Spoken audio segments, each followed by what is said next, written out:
ونعوذ بالله من شرور أنفسنا ومن سيئات أعمالنا من يهده الله فلا مضل له ومن يضلله فلا هادي له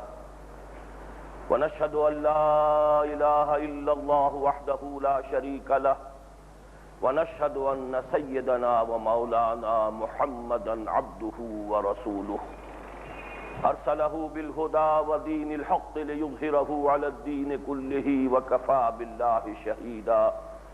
فصلى الله عليه وعلى آله وأصحابه وسلم تسليما كثيرا كثيرا أما بعد فأعوذ بالله من الشيطان الرجيم بسم الله الرحمن الرحيم يا أيها الذين آمنوا اتقوا الله حق تقاته ولا تموتن إلا وأنتم مسلمون يا أيها الناس اتقوا ربكم الذي خلقكم من نفس واحدة وخلق منها زوجها وبث منهما رجالا كثيرا ونساء واتقوا الله الذي تساءلون به والأرحام إن الله كان عليكم رقيبا يا أيها الذين آمنوا اتقوا الله وقولوا قولا سديدا يصلح لكم أعمالكم ويغفر لكم ذنوبكم ومن يطع الله ورسوله فقد فاز فوزا عظيما صدق الله العظيم وقال النبي صلى الله عليه وسلم النكاح من سنتي وقال صلى الله عليه وسلم من رغب عن سنتي فليس مني وقال صلى الله عليه وسلم اعلنوا هذا النكاح واجعلوه في المساجد او كما قال صلى الله عليه وسلم رب اشرح لي صدري ويسر لي امري واحلل عقدة من لساني يفقهوا قولي. معزز حاضرین اور محترم خواتین، ابھی جو میں نے پڑھا ہے اور آپ نے سنا ہے یہ نکاح کا خطبہ مسنونہ ہے. شادی بیاہ کی تقریبات کے ضمن میں ہم نے جب ایک اصلاحی تحریک کا آغاز کیا تو ان میں جو چند عملی اقدامات تجویز کیے ان میں سے پہلا یہی ہے کہ یہ خطبہ نکاح جو ہمارے ہاں عام طور پر اس طور سے پڑھ دیا جاتا ہے خاموشی سے بیٹھے ہوئے، جیسے کہ گویا صرف دولہا کو سنانا مقصود ہو، یا یہ کہ جیسے کچھ دوسرے مذاہب میں ہوتے ہیں کچھ جنتر منتر قسم کی چیزیں، بس صرف الفاظ کو زبان سے ادا کر لینا ہی مقصود ہے، اسی میں کوئی برکت ہے یا اسی کے اندر کوئی تبرک ہے. در حقیقت یہ خطبے کے اصل مقصد سے ناواقفیت کی دلیل ہے. خطبے کا اصل مقصد ہے تذکیر، تعلیم، نصیحت، اور یہ حضور صلی اللہ علیہ وسلم کا بڑا فطری طریقے تذکیر اور نصیحت و تعلیم تھا کہ جب بھی کبھی مسلمان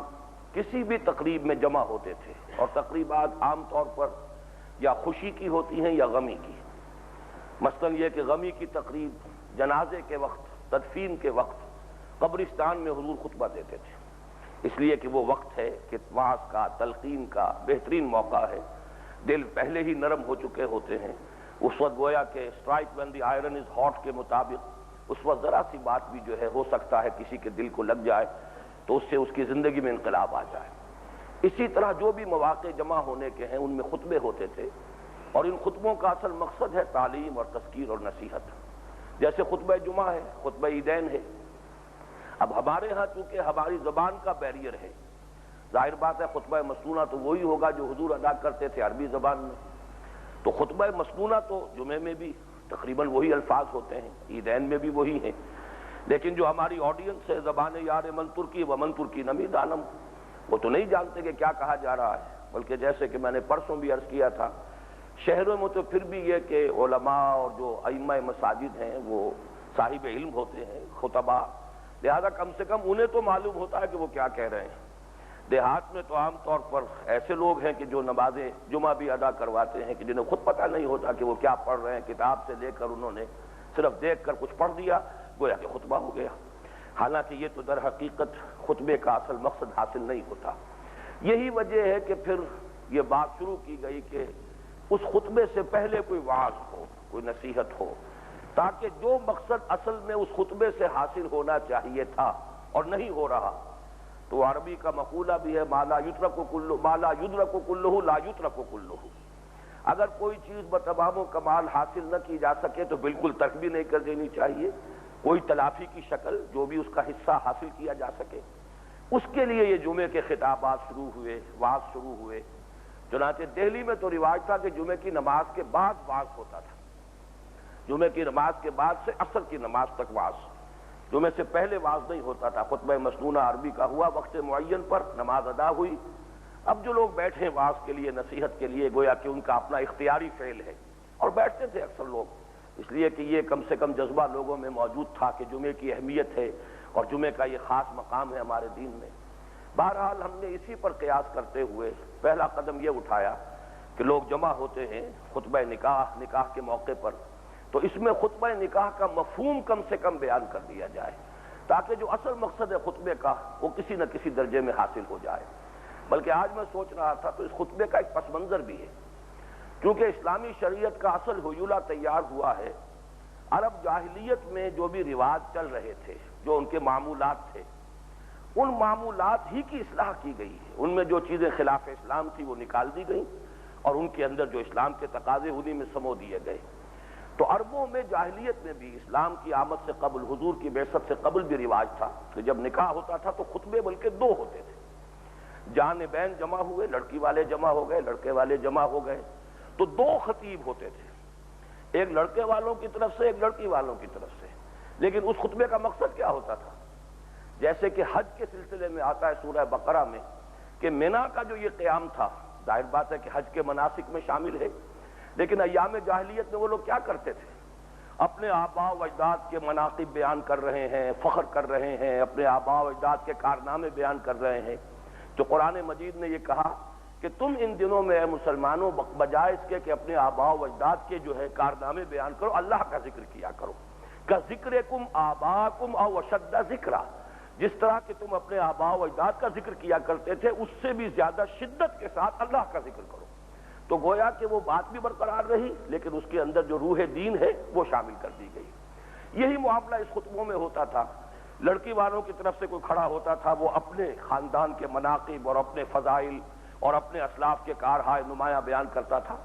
لڑکوں والوں کی طرف سے کھڑا ہوتا تھا، وہ خطبہ دیتا تھا، وہ اپنے خاندان کے مفاخر جو ہیں ان کو بیان کرتا تھا. اب اسلام نے کیا کیا؟ کسی کا کوئی فخر بیان نہ ہو، ایک خطبہ ہو، اللہ کی حمد و ثنا ہو، لوگوں کے لیے وعظ ہو، نصیحت ہو، تعلیم ہو، تلقین ہو. تو گویا کہ وہی چیزیں کہ جو پہلے تھیں ان میں اصلاح کر دی گئی اور دین کے جو اصل مقاصد انہیں شامل کر دیا گیا.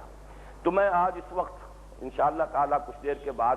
یہ جو خطبہ مسنونہ ہے اس کے بارے میں بھی عرض کروں گا، لیکن آج مجھ سے خاص طور پر یہ فرمائش کی گئی ہے، اگرچہ مجھے کچھ ہچکچاہٹ ہے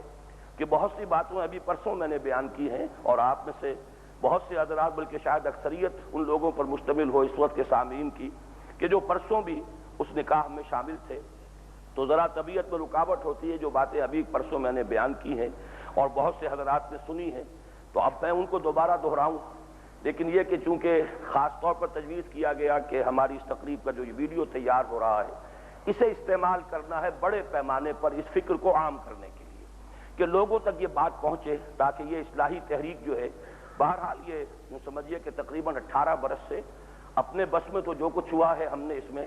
کوشش کی ہے اور بہت اس میں اللہ تعالیٰ نے کامیابی بھی عطا کی ہے. لیکن یہ کہ اس سے بڑے پیمانے پر جسے کہتے ہیں جنگل کی آگ کی طرح اگر یہ تحریک پھیل سکے تو اس میں اللہ کرے کہ یہ جو کوشش ہے یہ بھی مفید ہو. تو میں اس اصلاحی تحریک کا پس منظر پہلے بیان کر دوں. یہ آپ کے علم میں ہے ویسے تو یہ کہ خاص طور پر مولانا اشرف علی تھانوی رحمۃ اللہ علیہ ان کی جو ایک گاڑی ہے کوئی راستے میں ہائی رحمۃ اللہ علیہ کا یہ خاص شعبہ تھا. رسومات جو بھی مسلمانوں کے اندر شروع ہو گئیں، ظاہر بات ہے ان رسومات میں سے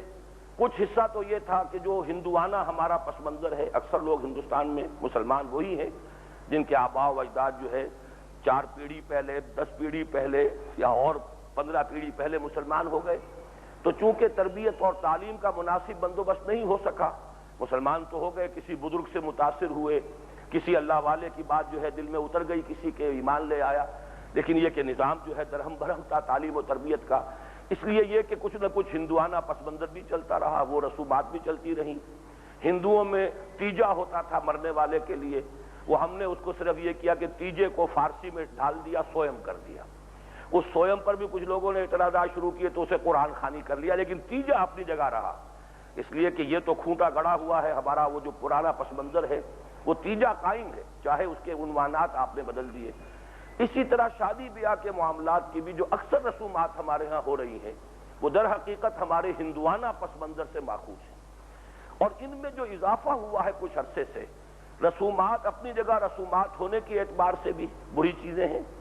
لیکن یہ کہ اس میں جو مزید اضافہ ہوا ہے وہ یہ ہے کہ کچھ دولت مند لوگوں نے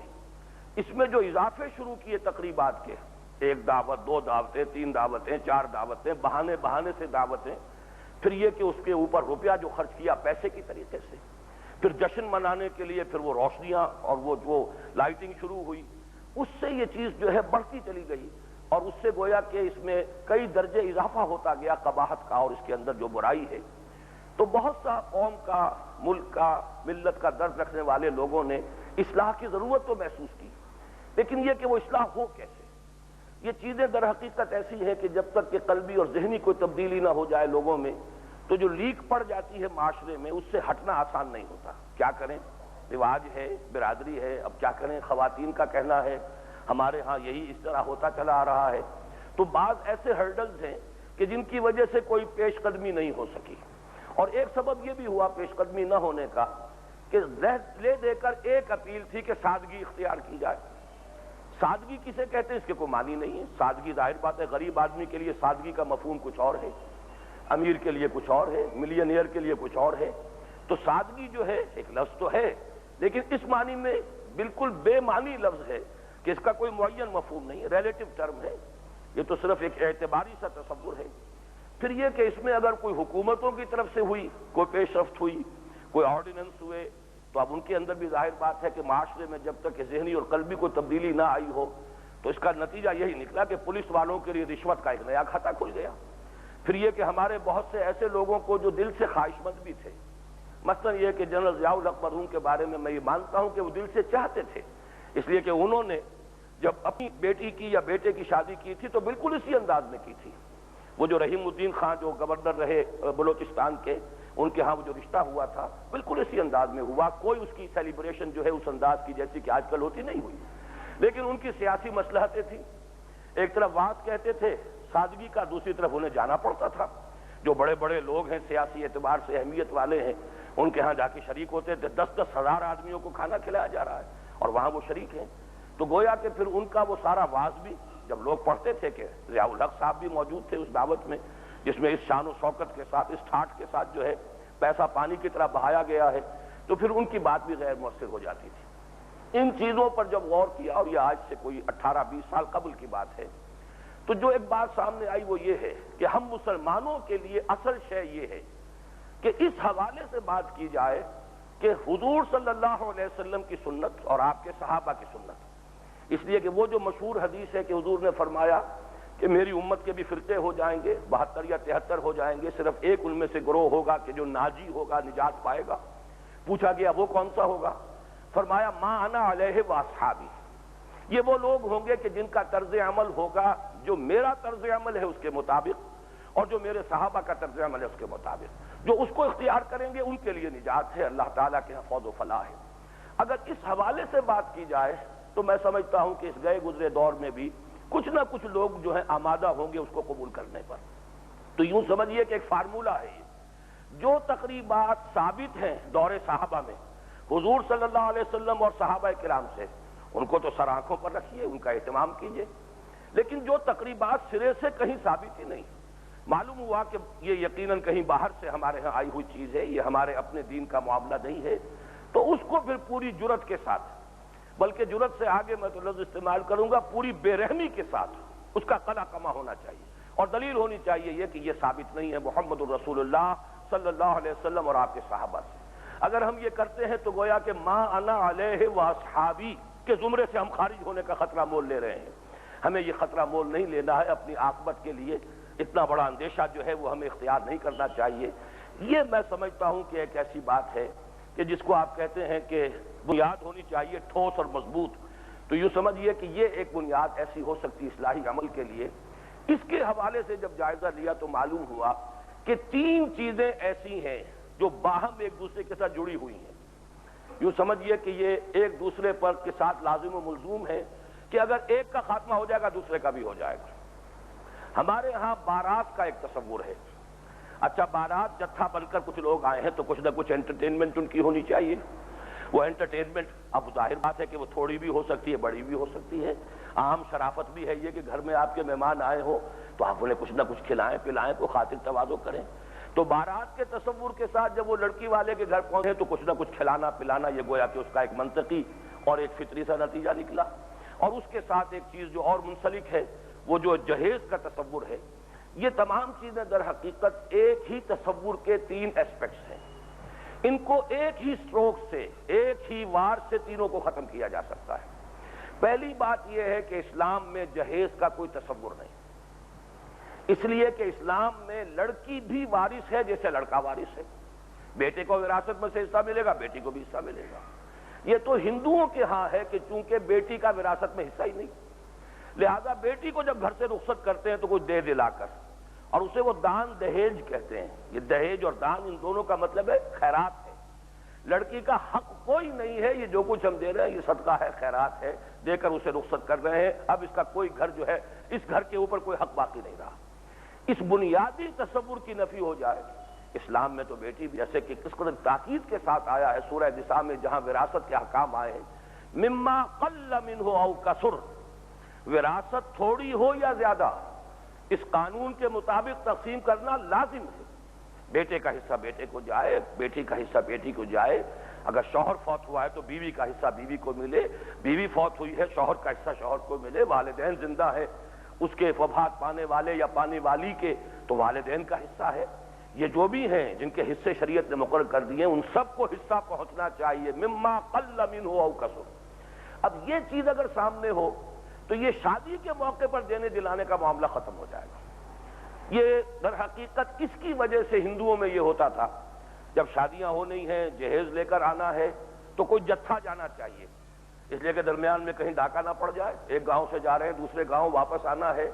تو وہ مال غنیمت جو ہے اس سے لدے پھندے جب واپس آئیں گے تو ڈاکوؤں کا مقابلہ کرنے کے لیے کچھ بازو چاہیے لہذا جتھا بنا کر جاؤ. یہاں سے وہ بارات کا تصور بنا ہے. ورنہ یہ کہ بارات کی قطعاً کوئی ضرورت نہیں. بلکہ میں نے پرسوں بھی عرض کیا تھا کہ جب یہ پہلی مرتبہ خیال مجھے آیا تو میں حیران رہ گیا کہ پوری عربی لغت میں بارات کے لیے کوئی لفظ نہیں، کوئی اصطلاحی نہیں. یہ اس قدر ایلین ہے، اتنا تصور جو ہے اسلام سے یہ اس قدر دور تصور ہے کہ کوئی اصطلاحی نہیں. بارات فارسی کا لفظ ہے. اور میرا اپنا تو ایک تاثر جو ہے جب سے وہ جوش بلی آبادی نے کتاب لکھی تھی یادوں کی بارات تو مجھے تو ویسے بھی میں اس بارات سے پہلے ہی اس کا منکر ہو چکا تھا، لیکن جب وہ کتاب سامنے آئی تب تو مجھے نفرت ہو گئی اس لفظ بارات سے. اور پھر جو خبریں پڑھتا ہوں کہ جب باراتیں چلتی ہیں بسوں کے اندر پھر دوڑیں ہوتی ہیں اور پھر اس میں فلمی ریکارڈنگ ہوتی ہے اور ایک عجیب سرور کی کیفیت کے ساتھ ڈرائیور بھی ڈرائیو کرتا ہے، کیسے کیسے حوادث ہوتے ہیں. معلوم ہوا کہ گھر نہیں پہنچے دولہا میاں اور دلہن اور وہ راستے ہی کے اندر جو ہے ان کا کام بھی ختم ہو گیا اور کتنے جو ہے وہ بھی ان کے ساتھ ختم ہو گئے. یہ ساری چیزیں پھر اس میں اسراف. کراچی سے چل رہا ہے ایک جتھا لاہور آ رہا ہے. یہ سارا خرچہ جو ہو رہا ہے چاہے وہ لوگ ایسے بھی ہیں کہ جو ہوائی جہازوں سے آتے ہیں ایسے بھی ہیں کہ جو گاڑیوں میں آتے ہیں لیکن کتنا خرچ ہو رہا ہے. سارا کا سارا اسراف بغیر کسی ضرورت کے. اگر جہیز کا تصور نہیں ہے تو جہاں بھی آپ جائیں گے 2 آدمی 4 آدمی جائیں اور وہاں مسجد میں نکاح کریں. مسجد میں کسی نماز کے بعد مسلمان جمع ہیں، بہترین ماحول ہے جس میں کہ اللہ تعالیٰ کی یاد کی گئی ہے، نماز ادا کی گئی ہے، دلوں پر کچھ نہ کچھ اس کے اثرات ہیں. اس لیے کہ نکاح کی محفل سے گویا کہ ہمارے اس معاشرے میں ایک نئے خاندان کی بنیاد پڑتی ہے. اس خاندان کا آغاز ہو ایسے ماحول میں ایسی دعاؤں کے ساتھ، خیر کی، برکت کی، بھلائی کی، دنیا اور دین کی سعادتوں کی دعاؤں کے ساتھ، تو وہ خاندان انشاءاللہ کچھ اور ہی شان کے ساتھ ابھرے گا. اور یہ کہ اگر یہ کیفیات نہیں ہے ان سے محرومی ہے، بہت بڑی محرومی ہے. مسجد میں نکاح ہو نہ کسی کھانے کا کھلانے کا دعوت کا. اب یہاں یہ بارات آ رہی ہے معلوم ہے اس میں بڑے بڑے لوگ بھی آئیں گے تو ہمیں بھی کچھ نہ کچھ تیار کر کے رکھنے چاہیے، صوفوں وغیرہ پر بٹھانا چاہیے. کوئی ہائی کورٹ کے ججز ہماری طرف سے بھی ہوں، معلوم ہو ہم بھی کوئی کم نہیں ہے. لڑکی والے بھی اپنا زور لگائیں گے. اس طریقے سے یوں سمجھیے کہ ایک خباثت پر دوسری خباثت، اس پر تیسری خباثت جو ہے ایک اینٹ کے بعد دوسری اور تیسری جو ہے چڑھتی چلی گئی. ان چیزوں کو ختم کرنے کے لیے ایک کام نکاح مسجد میں. نمبر 2، نکاح کے ساتھ کوئی دعوت طعام نہ ہو، اس لیے کہ دعوت طعام جو ہے شادی کے معاملے میں صرف ولیمے کا ہے، جس کا ذکر احادیث میں موجود ہے اور بڑے اہتمام کے ساتھ موجود ہے. میں یہ کہا کرتا ہوں کہ جس دین میں اس درجے اللہ اور اس کے رسول کی طرف سے اہتمام کر دیا گیا کہ ساری ضروری چیزیں ہمیں بتا دی، اس کے بعد بھی ہم اکتفا نہیں کرتے اور اس پر اضافے کرتے ہیں. گویا کہ ہم یہ سمجھتے ہیں کہ وہ ناقص تعلیم تھی محمد صلی اللہ علیہ وسلم کی، ہمیں اس کے اندر کوئی اضافہ کرنے کی ضرورت ہے. یہ گویا کہ یہ تصور ہی ہمارے اس ایمان بالرسول کے متضاد اور منافی ہے. حضور نے دعوت ولیمہ کی تاکید کی بڑی ہی یعنی شد و مت کے ساتھ. فرمایا اولمو ولو بشاۃ، ولیمے کی دعوت ضرور کیا کرو خواہ ایک ہی بکری میسر ہو. اب یہ وہاں کا تصور کیجئے جہاں اصل میں پیشہ ہی تھا ان کے بھیڑیں بکریاں پالنا، تو غریب سے غریب آدمی کے پاس بھی ہوتی تھی کچھ نہ کچھ بکریاں کچھ بھیڑیں، تو اگر ایک بھی ہے یہ گویا کہ ان کے ہاں کم ترین درجہ ہوا، ایک بکری ہے اسی کو ذبح کرو، گوشت ہے کھلاؤ، اپنے دوستوں کو احباب کو سیلیبریٹ کرو. اسی طریقے سے فرمایا یہ بھی فرما دیا کہ برا کھانا ہے ولیمے کا کھانا، بئس الطعام طعام الولیمہ، ولیمے کا کھانا برا کھانا ہے. کیوں؟ اس لیے کہ اس میں غریبوں کو نہیں بلایا جاتا. ظاہر بات ہے مسلی کھلانے کے لیے تو ولیمہ نہیں ہوتا، وہ تو اپنے رشتہ داروں کو، اپنے دوستوں کو، احباب کو بلایا جائے گا. وہ کچھ صدقہ اور یہ جو ہے اس کے لیے تو نہیں وہ منعقد ہو رہا. اس اعتبار سے حضور نے فرمایا برا کھانا، لیکن تم اس میں ضرور جاؤ، اگر نہیں جاؤ گے تو میرے حکم کی نافرمانی ہو جائے گی. اذا دعی احدکم الی الولیمۃ فلیاتھا، جب تم میں سے کسی کو ولیمے کے لیے بلایا جائے تو ضرور جائے. اس درجے تاکید دعوت ولیمہ کی، لیکن لڑکی والوں کے یہاں کسی کھانے پینے کا کوئی تصور ہی نہیں، کوئی ذکر نہیں. اب اس پر ہمیں غور کرنا چاہیے کہ آخر کوئی وجہ ہے، اور وجہ بھی بادنا تعامل سمجھ میں آ جاتی ہے. ذرا سا غور کریں، اصل میں شادی کے موقع پر اصل شادی ہوتی ہے، شادی کہتے ہیں خوشی کو، اصل خوشی لڑکے والے کے ہاں ہوتی ہے. لڑکے کا گھر آباد ہوتا ہے، اس خاندان میں ایک فرد کا اضافہ ہوا ہے. لڑکی والے کے ہاں خوشی نہیں ہوتی. زیادہ سے زیادہ آپ کہہ سکتے ہیں کہ ایک احساس ہوتا ہے کہ ایک فرض کی ادائیگی ہو گئی. اسے آپ انگریزی میں سائی آف ریلیف سے تعبیر کر سکتے ہیں کہ ایک ذمہ داری تھی والدین کے لیے، ایک فریضہ تھا وہ ادا ہو گیا. لیکن یہ آپ کو معلوم ہے کہ چاہے کتنا بھی اہتمام کر لیں آپ، چاہے قریبی عزیزوں ہی کے اندر شادی ہو رہی ہو، جہاں کہیں ذرا باہر آپ کریں گے تو وہاں تو اور بھی اندیشے زیادہ ہوتے ہیں کہ اپنی حد تک دیکھ بھال کر لی ہے، سب کچھ ٹھیک ہے، اللہ کرے گا، اللہ سے امید ہے، خیر ہے، پھر بھی ایک اندیشہ رہتا ہے. مزاجوں میں موافقت نہ ہو، بالکل ایک نئے ماحول میں لڑکی جا رہی ہے، وہ وہاں اس کا اپنے آپ کو ایڈجسٹ کر سکے نہ کر سکے، 100 طرح کے اندیشے بھی ہوتے ہیں. اور جب وہ لڑکی گھر سے نکل رہی ہوتی ہے، جو 16 برس 18 برس 20 برس گھر میں رہی ہے، کہیں اگر کوئی جانور بھی رہتا ہے کسی گھر میں تو گھر والوں کو اس جانور سے محبت ہو جاتی ہے. کجا یہ کہ وہ لخت جگر نور چشم گھر سے نکل رہی ہو تو اس وقت کیا کسی کے لیے خوشی کا موقع ہوتا ہے؟ اس وقت عورتوں کو تو آپ کو معلوم ہے ماؤں کو غشی پڑی ہوتی ہے، دورے پڑے ہوتے ہیں، باپ رو رہے ہوتے ہیں، بھائی رو رہے ہوتے ہیں. مجھ پر خود یہ 5 مرتبہ مرحلہ بیتا ہے، مجھے اندازہ ہے، ہر شخص اس کا خود اپنے اوپر قیاس کرے. تو وہاں حقیقت میں خوشی کا موقع نہیں ہوتا. وہاں جا کر ان کے اوپر بوجھ ڈالنا، ان سے دعوت کھانا، یہ میرے نزدیک عقل کے خلاف، فطرت کے خلاف، شرافت کے خلاف، مروت کے خلاف. یہ تو چونکہ چیزیں چلتی آ رہی ہیں، ہم سوچتے نہیں، غور نہیں کرتے، بس ایک رسومات بن گئی ہیں. ورنہ تجزیہ کیجئے تو چاروں الفاظ جو میں نے استعمال کیے ہیں، عقل کے خلاف، فطرت کے خلاف، شرافت کے خلاف، مروت کے خلاف. عقل، فطرت، شرافت، مروت تقاضا کر رہے ہیں، اور یہی شریعت نے ہمیں بتا دیا کہ حدیث میں ولیمے پر زور ہے. یہاں تک فرمایا کہ اگر کسی کے پاس ایک بکری بھی نہیں تو کہا گیا مسلمانوں اپنے گھر سے کھانا لے جاؤ، اس کے گھر جا کر مل کر بیٹھ کر کھا لو، اس کی خوشی میں شرکت کر لو. تو اس درجے تاکید. بعض ایک دفعہ یہ واقعہ ہوا کہ بعض صحابہ نے آ کے حضور سے یہ بات کہی کہ حضور یہ یہودی ہمیں بہت چڑھاتے ہیں. کس بات پر چڑھاتے ہیں؟ کہ وہ یہ کہتے ہیں کہ تمہارا نبی جو ہے تمہیں بڑی چھوٹی چھوٹی باتوں کی تعلیم بھی دیتا ہے. تو حضور نے فرمایا ہاں مسلمانوں تم یہ کہو کہ ہاں ہمیں ہمارے نبی نے استنجا کرنا بھی سکھایا ہے. تو اعتماد کے ساتھ بات کرو. کیا یہ زندگی کا حصہ نہیں ہے؟ طہارت جو ہے، پاکیزگی، یہ تو گویا کہ زندگی کے اندر سب سے پہلا تقاضا یہ ہے. تو ہمیں تو یہ بھی بتایا گیا ہے قضاء حاجت کیسے کرو، استنجا کیسے کرو، طہارت کیسے کرو، ساری تعلیم دی گئی ہے. جو تعلیم اتنی مکمل ہو اس کو ہم ناقص سمجھے، نامکمل سمجھے، اپنی طرف سے اس میں اضافے کرنے لگے تو یہ ہماری بدقسمتی ہے، اس کے سوا ہم کچھ نہیں کہہ سکتے. تو یہ بارات کا تصور ختم ہو، تمام مسلمان ہیں، چند افراد جائیں، جا کر مسجد میں نکاح ہو، لڑکی کو رخصت کریں، لے آئیں، اپنے گھر میں آ کر اب وہ ولیمہ کریں، دعوت کریں، لوگوں کو جمع کریں، شریک کریں۔ لڑکی والوں کے ہاں کوئی دعوت تعام نہیں، بلکہ جو اسلام کا معاشرتی نظام ہے اس کا یہ اہم پہلو سامنے رکھیے کہ پورا جب آپ تجزیہ کریں گے تو نظر یہ آئے گا کہ پیش نظر یہ ہے کہ لڑکی والے پر کوئی بوجھ نہ آئے۔ یہ ہمارے معاشرے میں لڑکیاں بوجھ سمجھی جاتی ہیں، کسی کے ہاں 2 3 4 لڑکیاں ہو گئیں تو اب اس کے لیے تو قیامت ہو گئی، اس کی ساری سوچ اب یہی ہوگی ان کے ہاتھ پیلے کرنے ہیں، اس زمانے کا یہ رواج ہے، یہ تقاضے ہیں، یہ کچھ کرنا پڑتا ہے، اب اگر حلال سے نہیں ہو رہا تو کوئی اور دھندا دیکھوں۔ نہ معلوم کتنے لوگوں کی جو حرام خوری ہے اس کا اصل سبب یہ بن جاتا ہے، کیا کروں، 4 بچیاں ہیں، ان کے ہاتھ پیلے کرنے ہیں، اگر سیدھے راستے سے نہیں تو غلط راستے سے دولت جمع کر دی۔ جبکہ اسلام میں یہ کہ لڑکی والے کا کوئی بوجھ نہیں۔ دیکھیے اس کے اثرات یہاں تک ہیں، بارات جا رہی ہے لڑکے والے کے ساتھ، وہاں نکاح کی محفل میں جو حاضرین کی شیرینی ہے وہ ساتھ لے کر جا رہا ہے لڑکا۔ یہ چھوارے جو تقسیم کرتے ہیں کون کرتے ہیں؟ لڑکے والے کرتے ہیں۔ لیکن عجیب بات یہ کہ چھوارے تو لڑکے والے لے کے آئے اور مرغ پلاؤ اور متنجن جو ہے وہ لڑکی والے کھلائیں، تو اس سے زیادہ نامعقول کوئی بات ہو سکتی ہے؟ کیا وہ چھوارے نہیں بانٹ سکتا تھا جس نے اتنے بڑے پیمانے پر دعوت کا اہتمام کر لیا؟ کیا چھوارے ہی اس کے لیے مشکل تھے؟ لیکن یہ اصل میں گڈمٹ ہے، ایک اسلام کا مزاج ہے۔ اسلام کا مزاج یہ کہ سارا بوجھ آنا چاہیے لڑکے والے پر۔ محفل نکاح چاہے لڑکی کے گھر جا کر منعقد ہو رہی ہو، وہاں بھی جو حاضرین ہیں اس محفل کے ان کے شرکاء کے لیے شیرینی بھی لڑکا ساتھ لے کر جائے۔ لیکن یہ کہ دوسری طرف سے وہ ہندوانہ پس منظر، وہ بارات کا تصور، بارات کے لیے ظاہر بات ہے کھانا، اور یہاں تو ہوتا تھا 2 2 3 3 4 4 دن ٹھہرتے تھے، پوری طریقے سے گویا کہ جرمانے وصول کرتے تھے لڑکی والوں سے، اور ولیمے کا تصور آج بھی نہیں ہمارے پنجاب کے دیہات میں۔ بلکہ میں تو حیران ہوا تھا، چنیوٹی شیخوں کے ہاں کوئی فیصلہ کیا گیا یہ اس برادری کے لیول پر کہ ولیمہ نہیں ہوگا آئندہ، یہ طے کیا گیا، اور اس کی وجہ بھی ہے وہ سمجھ میں آتی ہے۔ اصل میں کراچی میں تو بڑا ایک فساد ہو چکا ہے ولیمے کے معاملے میں،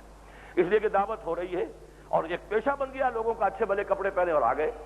اب لڑکی والے سمجھ رہے ہیں یہ لڑکے والوں کی طرف سے ہوگا، اور لڑکے والے سمجھ رہے ہیں لڑکی والوں کی طرف سے، کون پوچھے، کوئی وہاں پاس تو لے گا نہیں۔ تو انتظام کیا تھا 2000 کا، آ گئے 10,000۔ اب جو پھر قیامتیں ہوتی ہیں اور رات کے وقت ادھر دوڑے ادھر بھاگے، وہاں سے دیگے لاؤ یہ لاؤ، تو ان سب سے پھر طے کیا اس ولیمے کی لعنت کو ختم کرو۔ یہ لعنت ہم نے بنا لی ہے، در حقیقت تو یہ ہم نے جو سارے اضافے کر دیے ہیں اس کا نتیجہ یہ نکل رہا ہے۔ اس کو اگر ہم شریعت کے دائرے کے اندر لے آئیں گے تو پھر یہ کہ ولیمہ ضرور کرو، اہتمام کیجئے، کارڈ کا اہتمام ہو، پہچاننے والے لوگ موجود ہوں، باہر کون آ رہے ہیں، لیکن اس کی جڑ کاٹ دی۔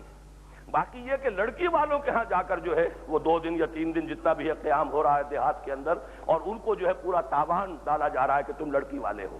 یہ سارا نظام جو ہے شریعت کے نظام سے متصادم ہے۔ تو یہ چند اقدامات اگر ہوں، نکاح مسجد میں بہترین ماحول ہے۔ پرسوں بھی میں نے کہا تھا، میرا وہ کتابچہ بھی ہے اس میں بھی وہ چیز موجود ہے کہ میں نے جب ابتدا میں باتیں کی ہیں تو اس میں ایک بڑی دلیل، سب سے بڑی دلیل یہ ہمارے لیے جذباتی دلیل کہ اگر فاطمہ بنت محمد کا نکاح مسجد میں ہوا تو کیا میری بیٹی یا کسی اور مسلمان کی بیٹی زیادہ باعزت ہے فاطمہ بنت محمد سے رضی اللہ تعالی عنہا وصلی اللہ علیہ وسلم، کہ اس کا نکاح مسجد میں ہو جائے گا تو گویا کہ کوئی بڑی ہمارے لیے یہ ہماری کسر شان بات ہو جائے گی۔ اور دوسری بات منفی دلیل کہ آج بھی عیسائیوں نے یہ سسٹم برقرار رکھا ہے، اپنے پادریوں کا یہ مقام اور مرتبہ برقرار رکھا ہے، لڑکا لڑکی دونوں چرچ میں حاضر ہوں گے، پادری کے سامنے کھڑے ہو کر ایجاب و قبول کریں گے۔ یہ نہیں ہے کہ پادری صاحب بغل میں دبائے ہوئے اپنا رجسٹر اور وہ گھوم رہے ہوں اور بیٹھے ہوئے ابھی بارات نہیں آئی ہے، ابھی کچھ اور ہو گیا ہے، منتظر ہیں۔ یہ در حقیقت ہم نے اپنے علماء کا اور جو بھی ہمارے پیشواں ہیں دین کے، آخر نمازیں انہی کے پیچھے پڑھتے ہیں، لیکن ان کا سٹیٹس اتنا گرایا ہے وہاں، حالانکہ ان کا مذہب سے کوئی تعلق نہیں رہا، لیکن پھر بھی انسٹیٹیوشن آف چرچ اس کو انہوں نے اس درجے برقرار رکھا ہے کہ لڑکا لڑکی دونوں حاضر ہوتے ہیں۔ ہمارے ہاں فرق یہ ہے کہ لڑکی نہیں آئے گی، وہ تو لڑکی والے کے گھر بھی آپ جائیں گے تو لڑکی محفل میں نہیں ہوگی، اس لیے کہ ہمارے ہاں پردہ ہے، یہ ہمارے معاشرتی نظام کا جزو لازم ہے۔ تو لڑکی کی طرف سے وکیل ہوتا ہے، جیسے عدالتی اصطلاح ہوتی ہے کہ ایک فریق اصالتاً موجود، ایک فریق وکالتاً موجود، تو لڑکی گویا کہ موجود ہوتی ہے بالفعل، وکیل کے ذریعے سے اس کی حاضری ہے اس محفل میں، اور لڑکا جو ہے وہ خود اصالتاً موجود ہے۔ تو مسجد میں نکاح ہو جہاں پر کہ دعا کا بھی بہترین ماحول ہے، جہیز وغیرہ کی لعنت ختم کی جائے، اگرچہ اس کا ختم کرنا اتنا آسان نہیں، مسجد میں نکاح کی محفل منعقد کر لینا زیادہ مشکل نہیں ہے، اور اس میں کافی کامیابی بھی ہو رہی ہے، اس کی رو بہت حد تک چل بھی نکلی ہے، لیکن اور چیزیں دعوت نہ ہو یہ ذرا کٹھن مرحلہ ہے، اس کے لیے کچھ لڑنا پڑتا ہے۔ شروع میں تو جب میں نے یہ آج سے 18 برس پہلے جب یہ تحریک شروع کی تھی سن 74 میں، تو میں نے یہ طے کر لیا تھا کہ میں کسی کھانے میں شریک نہیں ہوں گا، نکاح مسجد میں ہوگا اور مسجد ہی کے نکاح میں شرکت کروں گا، میں جو نکاح مسجد میں نہیں ہو رہا میں شریک ہی نہیں ہوں گا۔ اگر یہ بھی میں فیصلہ نہ کرتا تو نتیجہ یہ نکلتا کہ میرے احباب بھی زیادہ سنجیدگی سے اس معاملے میں کوئی پیش قدمی اختیار نہ کرتے۔ جب میں نے طے کر لیا تو جنہیں بھی مجھ سے کوئی تعلق خاطر ہے جو چاہتے ہیں کہ ان کے بچے کا یا بچی کا نکاح میں پڑھاؤں تو وہ لامحالہ مسجد میں تو آ جاتے ہیں، لیکن مجھے معلوم ہے کہ اکثر و بیشتر جو ہے پھر وہ ریسیپشن کہیں کسی ہوٹل میں یا کہیں اپنے گھر پہ دعوت بھی کر لیتے تھے۔ اب میں نے کچھ عرصے سے یہ بھی طے کر لیا کہ جس شادی نکاح کے ساتھ یہ جو طعام کا معاملہ ہوگا میں وہ نکاح نہیں پڑھاؤں گا، تو اس سے انشاءاللہ تعالی یہ ایک قدم اور آگے بات بڑھے گی، اور اس کے اندر جو بھی پیش رفت ہوئی ہے پرسوں جو نکاح ہوا ہے، اس لیے کہ یہ چیزیں اگر کھاتے پیتے لوگوں کے حلقے میں ہوں تو اس سے یہ کہ غریبوں کو بھی اس سے بہت سا ریلیف مل جائے گا۔ ہوتا یہ ہے کہ جو دولت مند ہیں ان کے لیے تو اپنے دولت کی اظہار کا ذریعہ بن جاتا ہے تبذیر، حالانکہ تبذیر کے بارے میں جان لیجئے یہ دو الفاظ ہیں، اسراف۔ اسراف بھی بری شے ہے، کلوا واشربوا ولا تسرفوا، کھاؤ پیو لیکن اسراف نہ کرو، ضرورت سے زیادہ خرچ نہ کرو۔ تو جہاں حقیقی ضرورت ہو وہاں ضرورت سے زیادہ خرچ کرنا یہ اسراف ہے، یہ بھی بری بات ہے۔ لیکن تبذیر یہ ہے بلا ضرورت خرچ کرنا، لائٹنگ پر خرچ ہو رہا ہے، اور ہمارا حال تو یہ ہو گیا ہے کہ جب بجلی کا معاملہ جو ہے اس میں ایسا صورت ہوتی ہے کہ اس میں لوڈ شیڈنگ کا زمانہ ہوتا ہے تو کھیتوں کے اندر ٹیوب ویل کھڑے ہیں، نہیں چل سکتے اس لیے کہ بجلی نہیں دی گئی، اور شہروں کے اندر شادیوں کے اندر معلوم ہوتا ہے کہ بے تحاشا بجلی خرچ ہو رہی ہے، معلوم ہوتا ہے پورا علاقہ جو بقع نور بنا دیا گیا ہے۔ یہ سارے جو ہمارے ہاں معاملات ہیں یہ ہماری در حقیقت قومی سطح پر بھی بالکل معلوم ہوتا ہے کہ سوچ اور شعور سے ہم قومی سطح پر عاری ہو چکے ہیں، ہمیں یہی پتہ نہیں کس چیز کی کیا اہمیت ہے۔ بہرحال یہ تبذیر جو ہے اس کا مقام یہ ہے شریعت میں کہ فرمایا گیا کہ ان المبذرین کانوا اخوان الشیاطین، یہ جو بغیر ضرورت کے خرچ کرنے والے، نام و نمود کے لیے خرچ کرنے والے، ضرورت ہو تو ضرورت سے زائد خرچ کرنا اسراف ہے، یہ بھی برائی ہے، بلا ضرورت صرف نام و نمود اور نمائش کے لیے خرچ کرنا یہ تبذیر ہے۔ اور تبذیر کے بارے میں فرمایا کہ ان المبذرین کانوا اخوان الشیاطین، یہ شیطانوں کے بھائی ہیں۔ اس کی وجہ کیا ہے؟ میں بہت عرصے تک اس کے بارے میں غور کرتا رہا، آپ نے یہ عقدہ کھلا، یہ تشبیہ کیوں دی گئی ہے؟ سورہ مائدہ میں جہاں شراب اور جوئے کے بارے میں آخری امتناعی حکم آیا ہے وہاں فرمایا گیا کہ انما یرید الشیطان ان یوقع بینکم العداوۃ والبغضاء فی الخمر والمیسر، اے مسلمانوں یہ شیطان یہ چاہتا ہے کہ تمہارے مابین دشمنی اور بغض پیدا کر دے، عداوت پیدا کر دے، شراب کے ذریعے سے، جوئے کے ذریعے سے۔ شراب اور جوا، شراب میں انسان ہوش کھو گیا،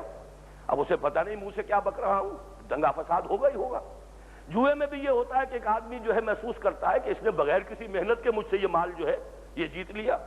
تو ایک مرتبہ دو مرتبہ صبر کرتا ہے، تیسری مرتبہ طیش آتا ہے۔ تو جوئے کے اندر بھی آپ کو معلوم ہے جوئے خانے میں جو ہنگامے اور فسادات ہوتے ہیں، تو شیطان کا یہ ہتھ کنڈا ہے کہ وہ انسانوں کو باہم لڑانے کے لیے اور بغض اور عداوت پیدا کرنے کے لیے استعمال کرتا ہے شراب اور جوئے کو،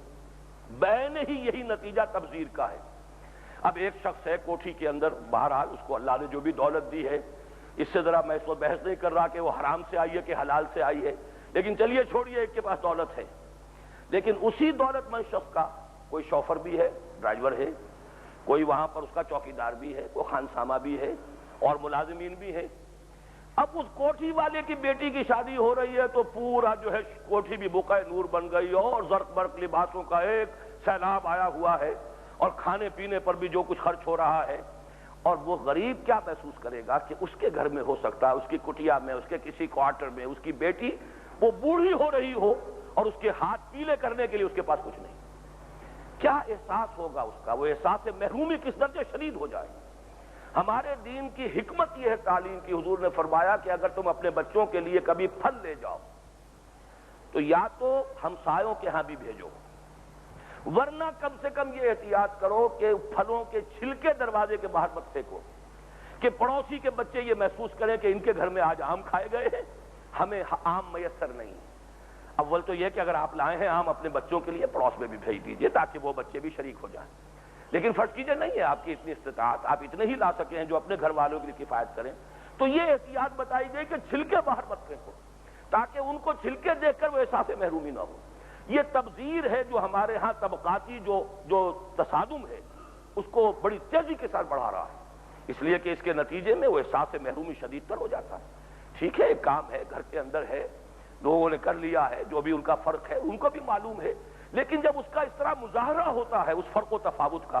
تو اس سے احساس محرومی میں شدت پیدا ہوتی ہے، اور یہی طبقاتی شعور، یہی طبقاتی تصادم اور یہی طبقاتی کشمکش ہے جس سے کہ پھر معاشرے کا امن اور چین ختم ہو جاتا ہے۔ اب وہ چپڑاسی یا وہ خانسامہ مسجد میں جائے اور مولوی صاحب کا وعظ سنے، انما المؤمنون اخوۃ، مومن تو سب آپس میں بھائی بھائی ہیں، کیا اس کے اوپر یہ آیت اثر کرے گی کہ میرے معاشرے کے اندر یہ اخوت ہے، یہ ہمارا جو ہے ہماری مساوات کا معاملہ ہے؟ تو یہ چیزیں وہ ہیں کہ جو بری طریقے سے معاشرے کو گھن کی طرح کھا رہی ہیں۔ پھر یہ کہ غریب آدمی بھی بہرحال جس طرح بھی ہوتا ہے، جو بھی کھاتے آپ نے بنا دیے وہ بھی کھاتے پر کرے گا، کچھ نہ کچھ دو چار قمقمے وہ بھی لگائے گا، کچھ نہ کچھ تو کرے گا، اسے بھی احساس ہوگا میری بھی بچی ہے، اس کے بھی احساسات ہیں، کسی نہ کسی طریقے سے حلال سے حرام سے یا کوئی قرض لے کر یا کہیں کوئی شے بیچ کر بہرحال مجھے بھی خانہ پوری تو کرنی ہوگی ان تمام تقریبات کی کہ جو آج کل چل رہی ہیں۔ تو بڑی شدید ضرورت ہے اس میں کہ بڑی ہمت کے ساتھ، بڑے ایک جذبے کے ساتھ یہ لوگوں کے لیے خیر اور ان کی خیر خواہی کا عمل ہے۔ غرباء کے لیے اس میں بڑی مصلحتیں ہیں کہ ان تمام چیزوں کے اندر جو ہے سنت رسول صلی اللہ علیہ وسلم کو ہم اپنے سامنے رکھیں، ولیمے کا اہتمام کریں، کھانے کی کوئی اور دعوت نہ ہو اور تقریبات نہ ہو۔ ولیمے میں ظاہر بات ہے آدمی اپنی سٹیٹس کے مطابق اپنے احباب کو بلاتا ہے، شریک کر لیتا ہے۔ جہیز کا معاملہ بھی فوری طور پر اگر بالکل ختم نہ کیا جا سکے تو کم سے کم یہ کہ اس کا اظہار نہ ہو، اس کو لوگوں کے سامنے ڈسپلے نہ کیا جائے، اس سے بھی وہی جو خرابی ہے پیدا ہوتی ہے، وہی احساس محرومی والی بات۔ اول تو یہ کہ جیسا کہ میں نے عرض کیا ہے، حضرت فاطمہ کے جہیز کے حوالے سے جو بات ہمارے ہاں عام ہو گئی ہے وہ در حقیقت غلط العوام ہے۔ بات صحیح یہ تھی کہ جو مہر کی رقم پیش کی تھی حضرت علی نے رضی اللہ تعالی عنہ، اسی میں سے کچھ رقم صراحت موجود ہے سیرت میں، اس میں سے کچھ رقم حضور نے گھر کے اندر بھیج دی کہ کچھ دلہن کے لیے، بہرحال اس کے لیے کوئی خوشبویات ہیں، اس کو جو بھی تیار کرنا ہے اس پہ خرچ ہو گئی، باقی سے وہ سامان تیار کیا تھا۔ آخر کوئی کسی حجرے میں جانا ہے، کہیں پر آباد ہونا ہے، ایک وہ گدا جس میں کھجوروں کی چھال کا، روئی وہی نہیں تھی، کھجوروں کی چھال بھری ہوئی، تکیہ بھی اسی کا، کوئی ایک دو برتن، ایک چکی جس میں کہ آٹا پیس لیا جائے، یہ چند چیزیں اس رقم سے حضور نے تیار کی۔ ورنہ حضور کی اور بیٹیاں بھی تھیں، آپ کو معلوم ہے حضرت عثمان، دو بیٹیاں گئی ہیں ان کے ہاں، دونوں کے ساتھ کہیں کسی جہیز کا ذکر نہیں ہے۔ ایک کی تو خیر شادی مکے میں ہو گئی تھی، چلیے اس کو چھوڑیے، مدینے میں ہوئی ہے، ام کلثوم کا نکاح جو ہے وہ تو مدینے میں ہوا ہے۔ حضرت عثمان کھاتے پیتے آدمی تھے، ان کے گھر تھے، آباد تھے، ساز و سامان تھا، تو کہیں آپ کو جہیز کا تذکرہ نہیں ملتا۔ حضرت علی کا تو وہاں کوئی تھا ہی نہیں، حضرت علی کے ولی بھی حضور صلی اللہ علیہ وسلم اور دلہن کے والد بھی حضور صلی اللہ علیہ وسلم۔ اس اعتبار سے دوہرا رول ہے جو حضرت فاطمہ اور حضرت علی رضی اللہ تعالی عنہما کی شادی میں حضور نے ادا کیا ہے۔ اس وجہ سے بات نظر آتی ہے، ورنہ کیسے ہو سکتا ہے کہ حضور ناانصافی کرتے اپنی اولاد کے ساتھ کہ فاطمہ کو تو جہیز دیں اور ام کلثوم کو کوئی جہیز نہ دیں۔ اصل بات یہ ہے کہ جہیز کا کوئی تصور نہیں ہے، اصل ذمہ داری مرد کی ہے، اس کا گھر آباد ہو رہا ہے، he has to support his family, سارا ساز و سامان اسے فراہم کرنا ہے، اس کی ذمہ داری ہے۔ آخر الرجال قوامون علی النساء، یوں ہی اس کے اوپر فخر کر کے ہم کھڑے ہو جائیں، جب قوام ہے تو ذمہ داری بھی ہے، معاش کی ذمہ داری بھی مرد پر ہے، عورت پر نہیں ہے۔ عورت کی کفالت، اس کا سکنا، اس کے لیے رہائش فراہم کرنا، اس کا نان نفقہ سارا شوہر کے ذمہ ہے، اس کے ذمہ عورت کے ذمہ تو نہیں ہے۔ عورت اگر دولت مند بھی ہے، وہ اپنی دولت اپنے پاس رکھے اور ایک پیسہ خرچ نہ کرے اپنے گھر میں، اپنے بچوں پر اور اپنی ذات پر، یہ اس کا حق ہے، شوہر سے ڈیمانڈ کرے گی۔ ایسا بھی آتا ہے کہ بعض خواتین نے حضور سے پوچھا کہ حضور میرا شوہر جو ہے وہ بڑا نادار ہے، میرے پاس دولت ہے، اب کسی کو اپنے والدین سے کہیں مل گئی ہے وراثت کے اندر تو ہے، شوہر جو ہے وہ نہیں ہے اس پوزیشن میں، تو انہوں نے سوال کیا کہ کیا ہم اپنے شوہر کو اپنی زکوٰۃ دے سکتے ہیں؟ حضور نے فرمایا اگرچہ ذرا مختلف ہی مسئلہ ہے، بعض جو ہمارے مکاتب فقہ ہیں ان میں اس کی اجازت نہیں ہے، لیکن میں اس کے حوالے سے بات کر رہا ہوں جہاں یہ جائز قرار دیا جاتا ہے۔ شوہر اپنی بیوی کو زکوٰۃ نہیں دے سکتا، کیوں؟ اس لیے کہ بیوی تو اس کی لائبلٹی ہے، بیوی کی ذمہ داری تو اسے ادا کرنی ہے، بیوی کے اخراجات کا تو وہ خود کفیل ہے عضو شریعت، لیکن بیوی شوہر کو زکوٰۃ دے سکتی ہے، اس لیے کہ شوہر جو ہے اس کی لائبلٹی نہیں ہے، شوہر کی ذمہ داری بیوی پر نہیں ہے، لہذا حضور صلی اللہ علیہ وسلم نے فرمایا دوہرا اجر ہوگا، یہ تو زکوٰۃ بھی ادا ہو جائے گی اور ایک یہ جو تعلق ہے رشتہ داری کا اس کا بھی حق ادا ہو جائے گا۔ تو یہ ساری چیزیں ہم اپنے ذہن میں رکھیں، اللہ تعالی ہمیں ہمت دے۔ ایک اور اندیشے کا بھی میں تذکرہ کر دوں، اس لیے کہ یہ تحریک بہت پہلے شروع ہوئی تھی کراچی میں، میمنوں نے اپنی سطح پر فیصلہ کیا، میمن برادری نے، پھر وہ جو کراچی میں ایک ہے قوم پنجابی سوداگران دہلی، وہ یو پی میں دہلی سے لے کر اور کلکتے تک جو آباد ہو گئے تھے، پنجاب سے جانے والی مختلف فیملیز، یہ پھر ایک قوم کی شکل اختیار کر گئے، پھر انہوں نے اپنے ہاں فیصلے کیے، لیکن پھر یہ کہ کچھ عرصے عمل کرنے کے بعد چور دروازے نکالے گئے کہ بظاہر کہا جا رہا ہے مسجد میں نکاح ہو گیا ٹھیک ہے، لیکن ریسیپشنز بھی ہو رہے ہیں، یا اور بہانوں سے کوئی اور تقریبات جو ہے ایجاد کر لی گئی ہیں، چونکہ وہ پیسہ جو ہے خاص طور پر حرام سے آیا ہوا پیسہ، مال حرام بود بجائے حرام رفت، اس حرام سے کمائی ہوئی دولت کے اندر تو فطری تقاضا ہوتا ہے کہ وہ حرامی جگہ پر خرچ ہوگی، مال حرام بود بجائے حرام رفت، لہذا وہ پھر اس کے لیے چور دروازے نکالتے ہیں۔ تو آپ حضرات جو بھی طے کر رہے ہیں اپنی برادری کے لیول پر، اس میں یہ اس کا اہتمام کریں کہ پھر چور دروازے نہ ہوں، جب اصول ایک بنا لیا تو اصول پر کھڑے ہو جائیں۔ شادی بیاہ میں کوئی تقریب نہیں سوائے دو تقریبات کے، ایک تقریب نکاح کی تقریب مسجد میں ہو، دعائے خیر ہو، بات ختم، وہاں پر آپ جو بھی چھہارے ہیں تقسیم کیجئے یا اس میں اور کوئی چیز اضافہ کیجئے، وہ تو چونکہ عرب کا چھہارا وہاں یہی چیز اویلیبل تھی، تو یہاں پہ اگر کوئی اور آپ تقسیم کریں وہ بھی لڑکا والا، لڑکی والے پر نہیں، اس کے بعد کوئی ریسیپشن کوئی کھانا کچھ نہ ہو، لڑکی کو رخصت کروائیے جائیے، دوسری تقریب ولیمے کی ہے وہ پورے اہتمام کے ساتھ اپنے احباب کو، اپنے اعزاء کو، اقارب کو، دوستوں کو اس میں شریک کیجئے، تو اللہ تعالی ہمیں ہمت دے ہم اس کے ضمن میں پیش قدمی کر سکیں۔ بہرحال پہلا قدم جو بھی اٹھاتے ہیں میں یہ کہا کرتا ہوں، ایک بھلائی 10 بھلائیوں کے لیے راستہ صاف کرتی ہے، ایک برائی 10 برائیوں کے لیے امکان پیدا کرتی ہے، تو چلیے ایک ہی خیر ہو جائے، شروع ہو جائے تو اس سے انشاءاللہ تعالی دوسرے بھی خیر وجود میں آئیں گے۔ اب اس کے بعد میں چاہتا ہوں کہ اس چند بہت ہی اختصار کے ساتھ جو خطبہ نکاح ہے اس کے یہ نوٹ کر لیجئے کہ 3 حصے ہیں۔ پہلا حصہ جو ہے اس میں اللہ کی حمد و ثنا اور کلمہ شہادت۔ حمد و ثنا کا پس منظر میں بیان کر چکا کہ اسلام سے پہلے خطبے نکاح کے جو ہوتے تھے اس میں اپنے آباء و اجداد کے مفاخر بیان کیے جاتے تھے، اس کی جگہ سبسٹیچیوٹ کیا گیا اللہ کی حمد، اللہ کی ثنا، اس کے رسول کی رسالت کا اقرار اور کلمہ شہادت، نشہد ان لا الہ الا اللہ وحدہ لا شریک لہ ونشہد ان سیدنا و مولانا محمدا عبدہ و رسولہ صلی اللہ علیہ وسلم۔ اب یہ گویا کہ جس محفل میں اس طریقے سے بلند آواز سے یہ خطبہ نکاح کے اندر یہ کلمہ شہادت ادا کیا گیا، گویا کہ جتنے شرکاء ہیں ان کے ایمان کی تجدید ہو گئی، ہمارے ایمان کی بنیاد یہی کلمہ شہادت تو ہے۔ اس کے بعد جو دوسرا حصہ ہے اس میں 4 آیتیں ہیں جو حضور صلی اللہ علیہ وسلم نے نکاح فرمائی، اور یہ بات بہت قابل غور ہے، پورے قرآن سے حضور نے 4 آیتیں منتخب کی، اور حضور کا خطبہ نکاح بس اتنا ہی ہے۔ بعد میں جو 3 حدیثوں کے ٹکڑے میں نے آپ کو سنائے ہیں یہ بھی در حقیقت اضافہ ہے بعد میں علماء کی طرف سے، عام طور پر 2 ہوتے ہیں، پڑھ دیا جاتا ہے انہیں ایسے کہ سمجھا جائے کہ گویا کہ وہ ایک حدیث ہے، یہ غلط ہے، وہ 2 حدیثوں ہیں علیحدہ علیحدہ، النکاح من سنتی یہ علیحدہ حدیث ہے، اور ایک اور طویل حدیث کا ٹکڑا ہے من رغب عن سنتی فلیس منی، ایک تیسری حدیث کا ہم نے اضافہ کیا ہے جس پر اس وقت ہم عمل بھی کر رہے ہیں کہ اعلنوا ھذا النکاح وجعلوہ فی المساجد، لیکن حضور کے خطبہ مسنونہ میں یہ حدیثیں نہیں تھیں، صرف 4 آیات۔ اس سے بھی ایک رہنمائی ملی کہ اصل شے قرآن ہے،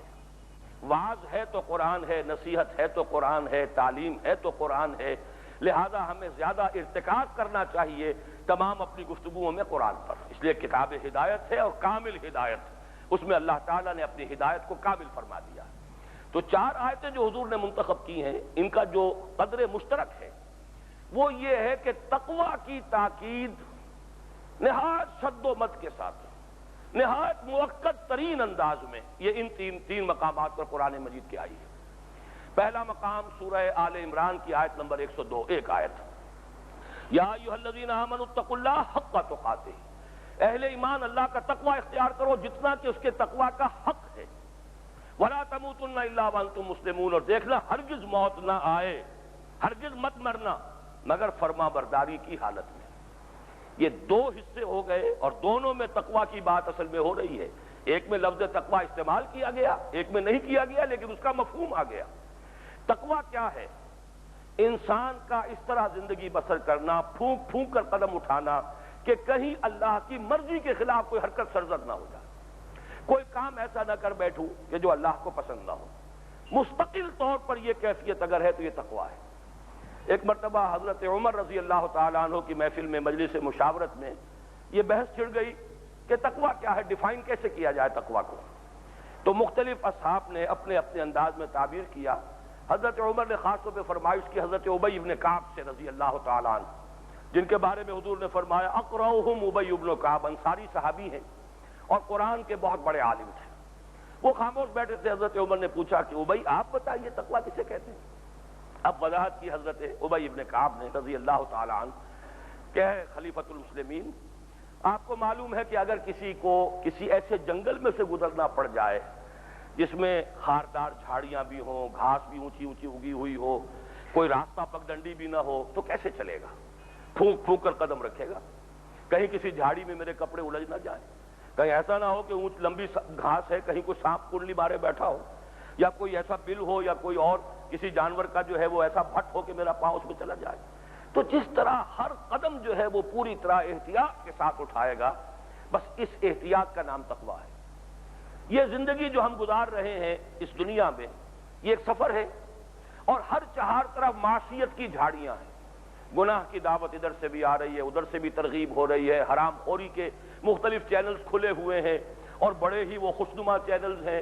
آئیے آپ قرضہ لے لیجئے، اتنے لاکھ روپیہ لے لیجئے اور بس یہ ہے کہ آپ کا کاروبار چل جائے گا، تھوڑا سود ہے وہ دینا ہے. ایسے ایسے لالچ ہیں. کتنے بڑے پیمانے پر ٹی وی پر جو ہے جوئے کا پروپیگنڈا ہوتا ہے. یہ جو سب کچھ ہو رہا ہے، اب یہ ہر چہار طرف جو ہے یہ سانپ بچھو جو ہے معصیت کے، جو ہماری عاقبت کو تباہ کرنے کے درپے ہیں، وہ اس معاشرے میں جھاڑیاں ہیں. بچ کر نکل جانا. بازار سے گزرا ہوں، خریدار نہیں ہوں. آدمی ایسے زندگی گزار جائے وہ کہیں بھی معصیت میں اپنے دامن کو الجھنے نہ دے. یہ تقویٰ ہے. اس تقویٰ کی ہر شخص کو ضرورت ہے، لیکن یہ کہ خاص طور پر چونکہ ہمارے معاشرے کی اکائی ہے خاندان، انسٹیٹیوشن آف فیملی، اگر یہاں تقویٰ ہوگا گھر میں تو تقویٰ باہر بھی ہوگا. اور تقویٰ اندر نہیں ہے تو ظاہر بات ہے کہ پھر معاشرے کے اندر، معاشرہ تو نام ہے خاندانوں کے مجموعے کا، خاندانوں میں تقویٰ نہیں ہے تو معاشرے میں تقویٰ کہاں سے آ جائے گا؟ لہذا حضور نے تقویٰ سے متعلق جو تاکیدی آیات ہیں وہ منتخب فرمائی ہے، ورنہ 4 آیتیں تو حضور سورہ اخلاص پڑھ دیتے. سورہ اخلاص ثلث قرآن کے مساوی ہے. اس سے بھی آگے بڑھ کر سورہ فاتحہ پڑھ دیتے. سورہ فاتحہ تو تمام آیات اور تمام قرآن کی سورتوں کی سردار ہے. اسے خود قرآن عظیم کہا گیا، وَلَقَدْ آتَيْنَاكَ سَبْعًا مِنَ الْمَثَانِي وَالْقُرْآنَ الْعَظِيمَ. لیکن سورہ فاتحہ نہیں پڑھی آپ نے سورہ اخلاص نہیں پڑھی، سورہ زلزال نہیں پڑھی جو 1000 آیات کے برابر حضور نے فرمایا، بلکہ 4 آیتیں وہ منتخب کی ہیں کہ جو تقویٰ پر انتہائی تاکید جن میں ہے. اہل ایمان اللہ کا تقویٰ اختیار کرو جتنا کہ اس کے تقویٰ کا حق ہے. صحابہ گھبرا گئے کہ اللہ کا حق کون ادا کر سکتا ہے ہم میں سے. تو پھر جب وہ آیت اتری، اس لیے میں نے آج مغرب کی نماز میں یہ دونوں آیتیں پڑھی تھی. پہلی رکعت میں یا ایھا الذین آمنوا اتقوا اللہ حق تقاتہ ہی سے بات شروع ہوئی، اور دوسری رکعت میں ختم ہوئی فاتقوا اللہ ما استطعتم. یہ سورہ تغابن کی آیت ہے. بس تقویٰ اختیار کرو اللہ کا جتنا تمہارے امکان میں ہو. جب یہ آیت اتری ہے تو پھر صحابہ کو کچھ ریلیف ملا ہے، فکر جو ہے ان کا کم ہوا کہ یہ واقعتاً آدمی امکانی حد تک تو کوشش کر سکتا ہے. تو لیکن اس آیت میں زور ہے یا ایھا الذین آمنوا اتقوا اللہ حق تقاتہ ولا تموتن الا وانتم مسلمون. ہرگز مت مرنا مگر فرما برداری کی حالت میں. اس کے کیا معنی؟ موت کے لیے میرے پاس کوئی گارنٹی نہیں ہے کہ ابھی اتنے سال اور نہیں آئے گی. لے لو بینک سے پیسہ اور لگا لو کارخانہ، پھر کر لینا توبہ، وَتَكُونُوا مِن بَعْدِهِ قَوْمًا صَالِحِينَ. یہ سب کچھ حرام خوریاں کر کے پھر توبہ کر لینا. کس کے پاس گارنٹی ہے؟ کس کے پاس گارنٹی ہے کہ شراب پی رہا ہوں میں اگر تو میں نشہ ختم ہو کر وقت مجھے مل جائے گا کہ میں توبہ بھی کر لوں؟ لیکن یہ کہ ہو سکتا ہے اسی نشے کی حالت میں موت آ جائے. کیا گارنٹی ہے؟ کس کے پاس گارنٹی ہے؟ میں تو اس سے بھی آگے بڑھ کر کہہ رہا ہوں، کوئی شخص بدکاری کر رہا ہوں، این اس فیل کی حالت میں بھی تو اس کی جان قبض کی جا سکتی ہے. کیسی حسرتناک موت ہوگی. تو اندازہ کیجئے کہ وہ الفاظ استعمال کیے ہیں کہ اگر کوئی شخص طے کر لے کہ نہیں مروں گا مگر فرما برداری کی حالت میں، تو ایک ہی راستہ ہے کہ کوئی لمحہ نافرمانی میں بسر نہ ہو، اس لیے کہ کوئی گارنٹی نہیں ہمارے پاس کہ اس لمحے موت نہیں آ جائے گی۔ اس سے زیادہ تاکیدی انداز ہو سکتا؟ بلکہ میں تو یہ کہا کرتا ہوں کہ اگر ہم اپنے تمام کمپیوٹر کی صلاحیتیں بروئے کار لا کر قرآن مجید سے کشید کرنا چاہیں کہ سب سے زیادہ تقویٰ کی تاکید والی آیات کون سی ہیں، تو ہم نہیں کر سکیں گے۔ یہ حضور صلی اللہ علیہ وسلم جو قرآن مجید کی قدر و قیمت کو بتمام و کمال جاننے والے تھے، یہ آپ نے کیا، یہ آیت منتخب کی۔ دوسری آیت سورہ نساء کی پہلی آیت، ایک آیت میں 2 دفعہ تقویٰ کا حکم ہے۔ یا ایھا الناس اتقوا ربکم الذی خلقکم من نفس واحدۃ وخلق منها زوجہا، اے لوگو اپنے اس رب کا تقوی اختیار کرو جس نے تمہیں ایک جان سے پیدا کیا، اسی جان سے اس کا جوڑا بنایا۔ واتقوا اللہ الذی تساءلون بہ والارحام وبث منہما رجالا کثیرا ونساء، اور اس ایک جوڑے سے، یہ آدم و حوا کا ذکر ہو رہا ہے، ان سے زمین میں یہ تمام جو بھی نسل آدم ہے، مرد ہیں، عورتیں ہیں، وہ اسی جوڑے سے پھیلی ہیں۔ اور اس اعتبار سے یہ نکاح کے خطبے کے لیے موضوع ترین آیت ہے کہ جیسے آدم و حوا سے یہ نسل انسانی چلی، آدم کا ایک بیٹا، حوا کی ایک بیٹی، اب اسی رشتہ ازدواج میں منسلک ہو رہے ہیں، اس سے آگے نسل چلے گی۔ اب اس آیت میں دیکھیے دوسری مرتبہ فرمایا، وہ ایک ہی آیت چل رہی ہے، واتقوا اللہ الذی تساءلون بہ والارحام، اس اللہ کا تقوی اختیار کرو جس کا ایک دوسرے کو واسطہ دیتے ہو۔ اگر کوئی فقیر بھی مانگتا ہے تو اللہ کے نام پر مانگتا ہے، اللہ کے واسطے مانگتا ہے۔ اور خاص طور پر خاندانوں میں اگر کہیں چپکلش ہو جائے، میاں بیوی کے عدم موافقت ہو جائے، کوئی معاملات خراب ہوں، تو آپ نے دیکھا ہوگا کہ آخری دلیل کہہ لیجئے، اپیل کہہ لیجئے، بزرگ جو دیتے ہیں وہ یہ کہ خدا کے لیے اپنے معاملات درست کرو، خام خواہ گھر برباد نہ کرو۔ تو یہاں فرمایا کہ جس خدا کا واسطہ دینا ہے بعد میں، اگر پہلے سے اس کے احکام پر عمل کرو گے تو جھگڑے اٹھیں گے نہیں۔ اگر لڑکا بھی یہ جانتا ہو میرے یہ فرائض ہیں جو شریعت نے مقرر کیے مجھے ادا کرنے ہیں، اور میرے یہ حقوق ہیں مجھے اس سے زیادہ ڈیمانڈ نہیں کرنے ہیں، جو اللہ نے میرا حق مقرر کیا اس سے زیادہ میں اپنی بیوی سے ڈیمانڈ نہ کروں۔ بیوی کو بھی یہ معلوم ہو کہ یہ میرے حقوق ہیں، بیوی کی حیثیت سے جو جن پر مجھے اکتفا کرنی ہے، اس سے زیادہ کا مطالبہ نہیں کرنا ہے، اور یہ میرے فرائض ہیں جو میں نے ادا کرنے ہیں۔ اگر جانبین اس طریقے سے اللہ کے تقوی کو سامنے رکھتے ہوئے اپنے فرائض ادا کریں اور اپنے حقوق پر اکتفا اور قناعت کریں تو زندگی جو ہے واقعہ یہ ہے کہ اس گھر کے اندر جنت کا نمونہ بن جاتی ہے۔ حضور نے تو فرمایا ہے اس دنیا کی بہترین دولت ایک نیک بیوی ہے۔ واقعہ یہ ہے کہ جب موافقت ہو اور گھر کے اندر جو ہے باہمی الفت بھی ہے تو اس دنیا میں چاہے روکھی سوکھی انسان کھا رہا ہو، لیکن یہ کہ اس گھر کی فضا میں جو محبت کی چاشنی ہوتی ہے، اس میں جو لذت ہے، وہ چاہے آپ کتنے بھی بعد میں عیش کر لیں، لیکن گھر کا سکون اگر نہیں ہے۔ یہی وجہ سویڈن اس وقت دنیا کا وہ ملک ہے اسکینڈینیوین کنٹریز میں کہ جہاں جو سٹینڈرڈ آف لیونگ ہے وہ بہت اونچا جا چکا ہے، ویلفیئر کا لیول بھی بہت اونچا ہے، کھانے پینے کی کمی نہیں ہے، لیکن سب سے زیادہ خودکشیاں وہاں ہوتی ہیں۔ سوسائڈ ریٹ ہائیسٹ ہے دنیا کا سویڈن میں۔ اس کی وجہ کیا ہے؟ فیملی لائف شیٹر ہو چکی ہے۔ وہ جو گھر میں جا کر سکون ملتا ہے ایک شخص کو، اگر وہ سکون نہیں ہے تو محض کھانے پینے سے انسان کو وہ اطمینان اور سکون حاصل نہیں ہو سکتا۔ یہ گھر جو ہے، اسی لیے قرآن نے لفظ استعمال کیا ہے لِتَسْكُنُوا إِلَيْهَا، تمہارے لیے جو بیویاں ہم نے بنائی ہیں، تمہارے لیے جوڑے بنائے ہیں تاکہ تم ان سے سکون حاصل کرو۔ تو یہ تسکنوا الیہا، یہ سکون جو ملتا ہے گھریلو زندگی کے اندر، اگر وہاں پر آپس میں موافقت بھی ہے اور محبت بھی ہے، ایک دوسرے کی دلجوئی بھی ہے، ایک دوسرے سے ہمدردی بھی ہے، اس کا کوئی دنیا میں بدل نہیں۔ تو فرمایا واتقوا اللہ الذی تساءلون بہ والارحام، رحمی رشتوں کا لحاظ رکھو، صلہ رحمی کرو، رحمی رشتوں کو جوڑو، کاٹو نہیں۔ قطع رحمی بہت بڑا گناہ ہے، کبائر میں سے ہے۔ ان اللہ کان علیکم رقیبا، یقیناً اللہ تم پر نگران ہے، تمہارا ہر عمل اللہ کی نگاہ میں ہے۔ 2 آیتیں سورہ احزاب سے ہیں، یا ایھا الذین آمنوا اتقوا اللہ، پھر وہی اہل ایمان اللہ کا تقوی اختیار کرو۔ اور یہاں جو دوسرا قصہ آیا ہے، جیسے پہلی آیت سورہ آل عمران کی، تقوی کا لفظ دوبارہ نہیں آیا لیکن تقوی کا مفہوم آ گیا، وقولوا قولا سدیدا، بات صحیح زبان سے نکالو، درست، جس کے کہنے کا تمہیں حق حاصل ہو، زبان کو قابو میں رکھو، کف لسان، کوئی غلط بات زبان سے نکلنے نہ پائے۔ یہ گویا کہ زبان کا تقویٰ ہے، زبان قابو میں ہو کہ کوئی غلط بات زبان سے نہ نکلے، اور یہ سب سے زیادہ بے قابو ہو جانے والی شے یہی زبان ہے، اس لیے کہ اس میں اس کو ہلانے میں کوئی انرجی صرف نہیں ہوتی، کوئی طاقت نہیں لگتی، جو منہ میں آیا بک دیا۔ اور اس سے پھر یہ ہے کہ جو زبان کے زخم ہیں وہ مندمل نہیں ہوتے، تلواروں کے زخم مندمل ہو جاتے، لیکن اس سے پھر جو نفرت اور بغض پیدا ہوتا ہے اس کا کوئی علاج نہیں ہوتا۔ تو فرمایا قولوا قولا سدیدا، بلکہ ایک حدیث میں حضور نے فرمایا ہے کہ اے لوگو تم مجھے دو چیزوں کی ضمانت دے دو، تمہارے جسم کے دو اعضاء چھوٹے چھوٹے اعضاء ہیں، لیکن یہ کہ اگر ان کا غلط استعمال نہ ہو اس کی ضمانت دے دو، تو جنت کی ضمانت میں دیتا ہوں۔ ایک وہ شے جو تمہارے دونوں گالوں کے درمیان ہے، زبان، اس کا غلط استعمال نہ ہو، پہلے تولو پھر بولو، دیکھو جو بات کہنے جا رہے ہو تمہیں کہنے کا حق حاصل ہے، کیا جسٹیفائی کر سکو گے قیامت کے دن کہ اللہ مجھے یہ بات کہنے کا حق حاصل تھا، دیکھ سمجھ کر پھر بات کرو۔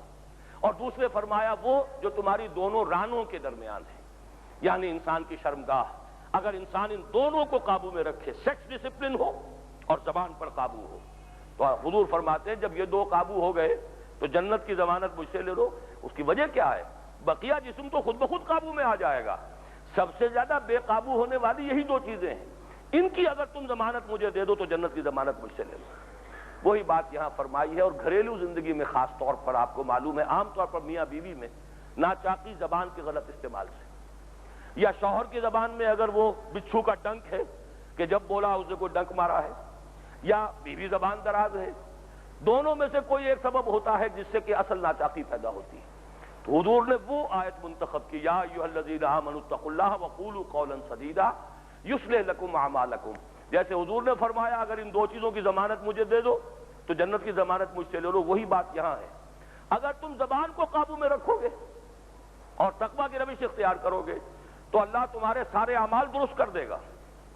اور اگر کوئی خطا ہو گئی، انسان ہے، بندہ بشر ہے، کبھی نسیان میں، کبھی کوئی جذبات کی رو میں بہہ کر کسی وقت غلط حرکت ہو گئی ہو، اللہ معاف فرما دے گا۔ یصلح لکم اعمالکم ویغفر لکم ذنوبکم ومن یطع اللہ ورسولہ فقد فاز فوزا عظیما، اور جس نے اللہ اور اس کے رسول کی اطاعت اختیار کر لی تو اللہ اور اس کے رسول کی اطاعت پر کاربند ہو گیا، اس نے بہت بڑی کامیابی حاصل کر لی۔ اللہم ربنا اجعلنا منہم، اللہ منہم، اللہ ہم سب کو بھی اس آیت کا مصداق بنائے کہ اللہ اور اس کے رسول کی اطاعت پر کاربند ہو جائیں، اور یہ جو جوڑا آج رشتہ ازدواج میں منسلک ہو رہا ہے خاص طور پر ان کو اللہ تعالیٰ توفیق دے کہ وہ اللہ اور اس کے رسول کی اطاعت کو اپنے اوپر لازم کر لیں۔ یہ ہے خطبہ مسنونہ محمد الرسول اللہ صلی اللہ علیہ وسلم۔ اب آپ تصور کیجئے جب حضور کی زبان مبارک سے یہ آیات ادا ہوتی ہوں گی، اللہ کا کلام، لسان محمد صلی اللہ علیہ وسلم، پھر زبان لوگوں کی اپنی، از دل خیزت بر دل ریزت۔ ہمارے ہاں تو ترجمہ نہیں جانتے، آیتیں پڑھ دی جاتی ہیں، پتہ ہی نہیں کیا پڑھا ہے یا کیا سنا ہے، اسی لیے پھر یہ کہ بڑی خاموشی سے بیٹھ کر گوشے میں بس جیسے کہ کوئی ایک رسم ادا ہو رہی ہو، کوئی جنتر منتر پڑھے جا رہے ہیں، اس طریقے سے پڑھ کر بات ختم ہو جاتی ہے۔ اس خطبے کو اس طور سے جیسے خطبہ ہوتا ہے، کھڑے ہو کر خطیبانہ انداز میں الفاظ وہی ہوں گے، اس میں وہی مسنون جو حضور کا انتخاب ہے، اس سے بہتر انتخاب کس کا ہو سکتا ہے؟ لیکن یہ ہے کہ اس کو خطبے کی شکل میں اس طریقے سے پھر جو حدیثیں ایڈ کی گئی ہیں وہ بھی بہت صحیح ہے۔ النکاح من سنتی، حضور نے فرمایا نکاح میری سنت ہے۔ کیوں فرمایا؟ کہ اکثر مذاہب میں شادی بیاہ نہ کرنا، تجرد کی زندگی بسر کرنا، یہ اعلیٰ روحانی مرتبہ شمار ہوتا ہے۔ ہندوؤں میں سادھو ہیں، وہ شادی نہیں کر رہے ہیں، بدھ مت میں بھکشو ہیں، وہ بھی شادی، اور جین مت میں بھی، عیسائیوں کے ہاں بھی راہب ہیں، رہبان ہیں، ننے ہیں، لیکن یہ خلاف فطرت ہے، اسلام میں اس کی کوئی گنجائش نہیں۔ لا رہبانیت فی الاسلام، اس میں بڑی احتیاط کی ضرورت ہے۔ ہمارے بھی بعض بزرگوں کے بارے میں آتا ہے، صحیح آتا ہے یا غلط آتا ہے، کہ انہوں نے ساری عمر شادی نہیں کی، اور اس کو تعریف کے انداز میں جب بیان کیا جاتا ہے تو یہ در حقیقت اگر ان کی تعریف کریں گے اس بات پر کہ انہوں نے ساری عمر شادی نہیں کی تو یہ تعریف ہو جائے گی محمد الرسول اللہ صلی اللہ علیہ وسلم کی، اور توہین ہو جائے گی حضور کی۔ اس لیے کہ حضور نے فرمایا ہے میرا طریقہ تو شادی کا ہے، میں نے شادیاں کی ہیں، ایک نہیں متعدد کی ہیں، تو میری سنت تو یہ نکاح من سنتی۔ اگر یہ کوئی قابل مدح چیز ہے، قابل تعریف بات ہے کہ شادی نہ کی جائے، تو گویا کہ محمد صلی اللہ علیہ وسلم اس تعریف والی چیز سے خالی ہے، محروم ہے، معاذ اللہ ثم معاذ اللہ۔ اس لیے بڑی احتیاط کی ضرورت ہے، کبھی کسی کے بارے میں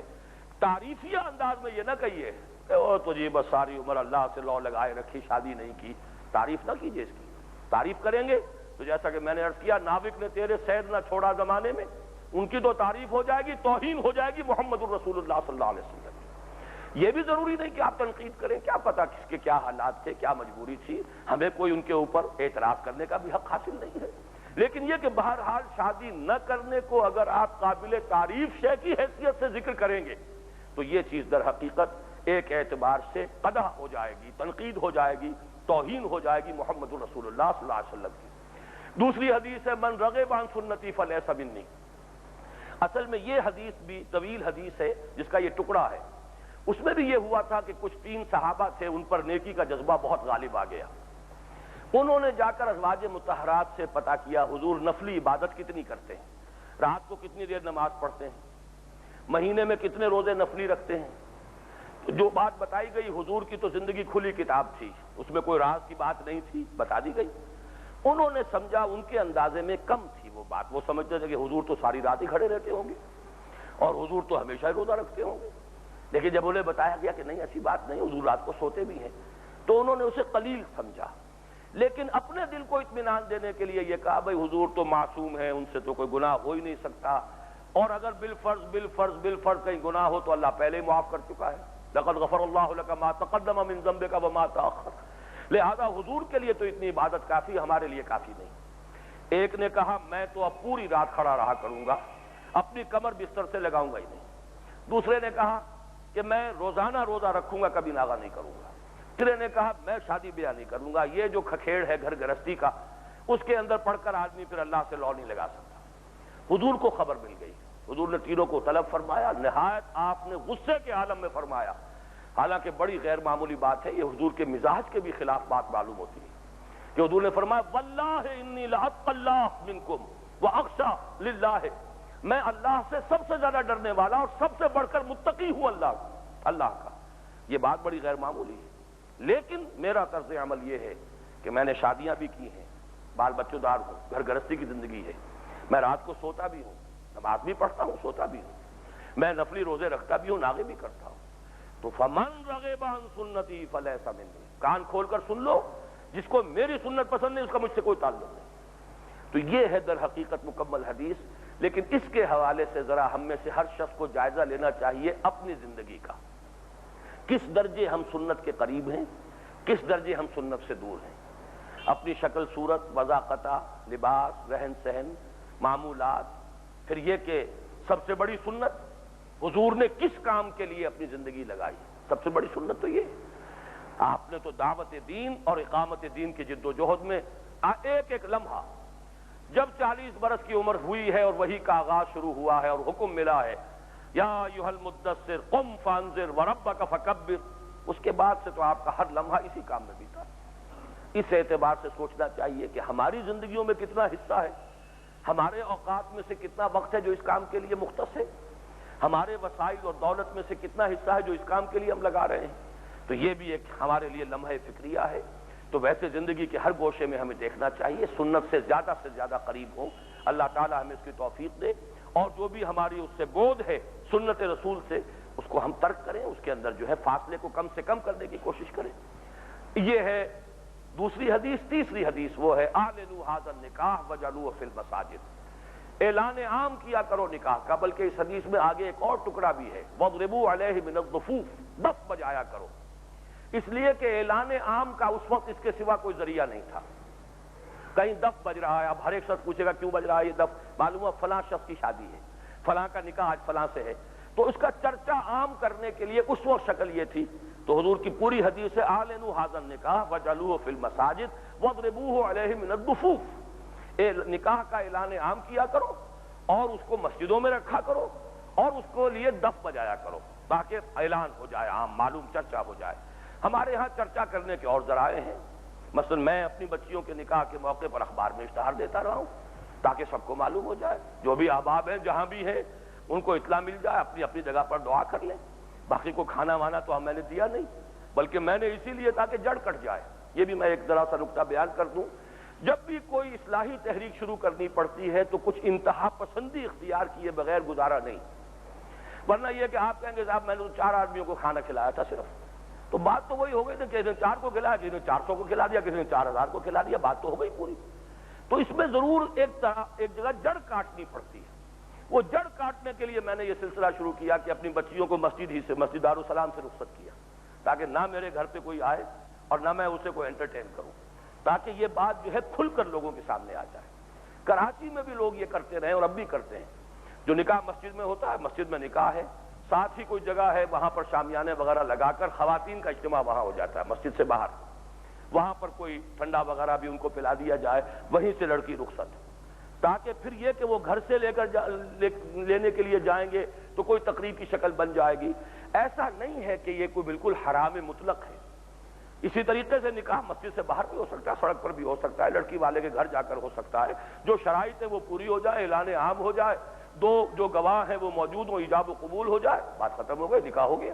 لیکن یہ کہ اس میں اگر ہم یہ شکل تاکیداً اختیار کریں کہ مسجد میں نکاح ہو، حضور کا قول موجود ہے، جگہ بہترین ہے، وہاں پر ماحول ہوتا ہے دعا کا، کچھ نہ کچھ رجوع اللہ کی کیفیت ہوتی ہے، سگریٹوں کے دھوئیں تو نہیں ہوتے، قہقہوں کی آوازیں تو نہیں ہوتی، جو آپ بہترین انتظام کر لیں گے وہاں بھی یہ ساری چیزیں ہوں گی۔ تو اس پر اللہ تعالیٰ جو ہے یہ جیسا کہ میں نے عرض کیا، اس پر عمل شروع ہو جائے گا، آگے راستے کھل جائیں گے، اللہ تعالیٰ مزید کی توفیق دے۔ اب جہاں تک نکاح کا معاملہ ہے، ہمارے ہاں نکاح سادہ ترین شے ہے، یہ معاہدہ ہے، سوشل کانٹریکٹ ہے ایک لڑکے اور ایک لڑکی میں۔ جیسا کہ میں نے عرض کیا، ہمارے ہاں چونکہ پردہ ہے، اور یہ بھی میں نے پرسوں بھی بتایا تھا، آج بھی بتا دوں، ضیاء الحق صاحب کے ساتھ وہ جو بھی میرا کچھ تھوڑا سا عرصے تعلق بھی رہا، ان کے ایک عزیز ہیں، ان کی بچی کی شادی تھی، انہوں نے مجھے خاص طور پر بلایا لاہور سے، کراچی میں یہ واقعہ ہوا، اور مسجد میں نکاح تھا، ضیاء الحق صاحب پہلی صف میں میرے سامنے بیٹھے ہوئے تھے۔ اس وقت میں نے یہ سوال کیا تھا مجمع عام سے، اگر اسلام میں پردہ نہیں ہے تو لڑکی یہاں کیوں نہیں ہے؟ اس لیے کہ لڑکی معاہدہ کر رہی ہے، پوری زندگی کا اس نے جو ہے نباہ کرنا ہے، پوری زندگی کے لیے کانٹریکٹ کر رہی ہے، تو ظاہر بات ہے کہ اس کا وہاں ہونا، اگر پردہ نہیں تو لڑکی کو یہاں ہونا چاہیے، جیسے عیسائیوں کے ہاں پردہ نہیں ہے، لڑکا اور لڑکی وہاں کھڑے ہوتے ہیں۔ اس اعتبار سے ہمارے ہاں پردہ ہے، لڑکی کی طرف سے وکیل ہیں، جو آج کے اس نکاح کے اعتبار سے لڑکی کے والد ہی ان کے وکیل ہیں، لڑکی سے اجازت لے کر آئے ہیں، دو گواہ ہیں، دوسرے گواہ وہ آ گئے ہیں، آپ کی موجودگی میں اجازت لے لی ہے۔ بس یہ کہ وکیل نے مجھے اجازت دی،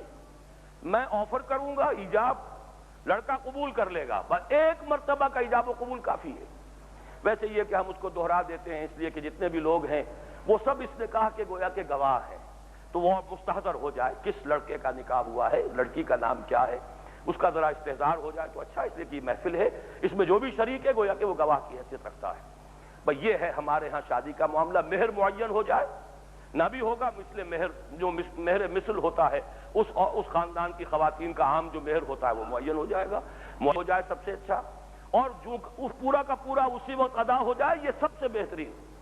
ورنہ ادائیگی کی نیت ہونی چاہیے، اگر ادائیگی کی نیت نہیں ہوگی تو اس کے اندر بھی ایک نقص جو ہے واقع ہو جائے گا۔ نیت ہونی چاہیے، بعد میں لڑکی کو پورا اختیار حاصل ہے، اپنے حق سے دستبردار ہو جائے، معاف کر دے، وہ تو ہبہ کر سکتا ہے ہر انسان، وہ ہبہ ہی ہے ایک طرح کا اگر وہ اپنے حق کو چھوڑ دے، لیکن یہ کہ جس وقت وہ مہر معین کیا جائے ہو بھی وہ جو انسان کی اپنی ذرائع کے اندر ہو، جس کو ادا کرنا اس کے لیے ممکن ہو، اور نیت اس کی ہونی کہ وہ مہر ادا کرے گا، یہ نیت ادائیگی کی یہ ضرور ہونی چاہیے۔ بس اب اس کے بعد میں اب جو ضروری بات ہے وہ کر رہا ہوں، بیٹے کھڑے ہو جائیے۔ محمد نعمان خان خاکوانی،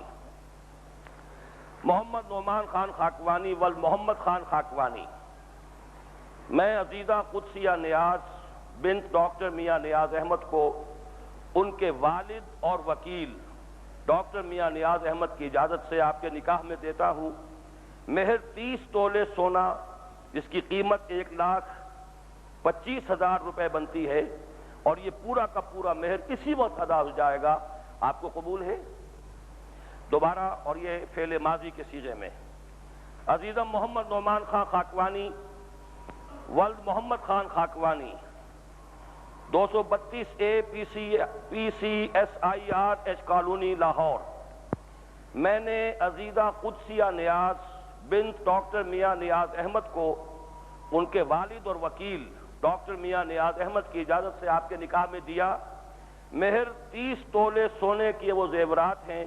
جن کی مالیت 1,25,000 روپے ہے، اور یہ کل کا کل مہر اسی وقت ادا ہو جائے گا۔ آپ نے قبول کیا؟ تشریف رکھیں، دعا مانگ لیجیے۔ الحمدللہ الذی ہدانا لہذا وما کنا لنہتدی لولا ان ہدانا اللہ۔ کل شکر کل تعریف اس اللہ کی ہے جس نے ہمیں ہدایت عطا فرمائی۔ یہ ساری ہدایت بھی جو اب بیان ہوئی ہے اللہ کی عطا کردہ ہے اور اللہ کے رسول صلی اللہ علیہ وسلم کے ذریعے ہم تک پہنچی ہے۔ تو اللہ کا شکر ہے اس ہدایت پر جو اس نے ہمیں عطا فرمائی، اور ہم ہرگز ہدایت نہ پا سکتے اگر اللہ ہمیں ہدایت نہ دیتا۔ ربنا لا تزغ قلوبنا بعد اذ ہدیتنا وہب لنا من لدنک رحمہ انک انت الوہاب۔ پروردگار جو ہدایت تو نے ہمیں عطا فرمائی ہے اس پر استقامت عطا فرما، اب ہمارے دلوں کو کجی میں نہ ڈالیو، اور اے اللہ ہمارے لیے اپنی رحمت کے خزانے کھول دے، یقیناً تو ہی عطا فرمانے والا ہے۔ اللہم بارک فی ھذا النکاح، اللہم بارک فی ھذا النکاح، اللہم بارک فی ھذا النکاح۔ اے اللہ اس نکاح میں دین اور دنیا کی برکتیں اور سعادتیں عطا فرما۔